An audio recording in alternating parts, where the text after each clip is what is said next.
Long before Hades became the unseen king of the underworld, he was a child of a universe still raw, violent, and unfinished. His parents were the Titans, Cronus, the devourer of his children, and Rhea, the weary mother who watched her children vanish one by one.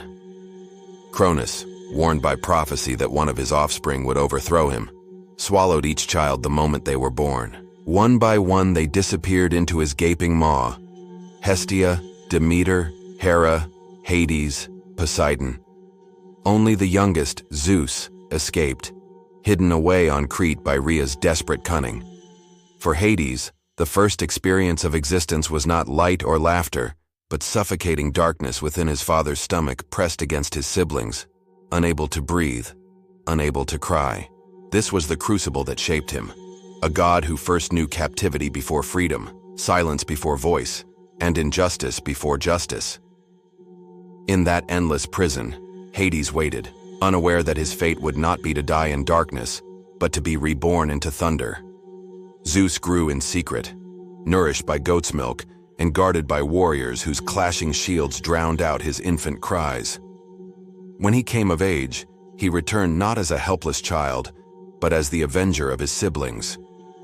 With cunning, Zeus tricked Cronus into swallowing a potion that forced him to vomit forth the children he had devoured. One by one, the gods spilled out, fully formed and furious, reborn from their father's belly. Hades, after years of imprisonment, emerged gasping into the world of light, the roar of thunder in his ears, and the fury of vengeance in his heart. For the first time, he drew free breath, stood tall beside his brothers and sisters, and knew what it meant to fight for existence. That moment burned itself into him, the knowledge that freedom was not given, but taken. It was the beginning of his transformation from prisoner into warrior, from swallowed child into ruler of shadows. But the world was not yet theirs. To claim it, the young gods would have to wage war against the Titans themselves in a battle that would shake the very bones of creation. The Titanomachy, the great war between the Olympian gods and the Titans, raged for 10 long years. The mountains split, the seas boiled, and the skies burned with fire as the younger gods clashed with their ancient kin. Hades, alongside Zeus and Poseidon, became one of the central pillars of the rebellion. Armed with a helmet of invisibility forged by the Cyclopes, Hades slipped through enemy ranks unseen, striking terror into the hearts of the Titans.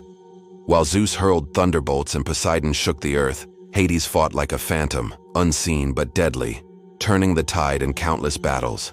His weapon was not brute strength but silence, stealth, inevitability, the same traits that would one day define his reign in the underworld. In the end, the Titans fell.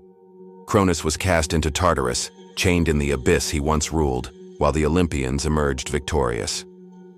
The war had not only reshaped the cosmos, it had forged Hades into a god of resolve, a survivor who knew the cost of freedom and the power of unseen strength. Victory, however, brought with it a question that would shape eternity: how to divide the spoils of the universe. The brothers, Zeus, Poseidon, and Hades, stood as the mightiest victors, and the cosmos itself lay before them. The sky, the sea, and the earth with all its hidden realms. By lot they cast their fates. Zeus drew the heavens where his thunder would rule.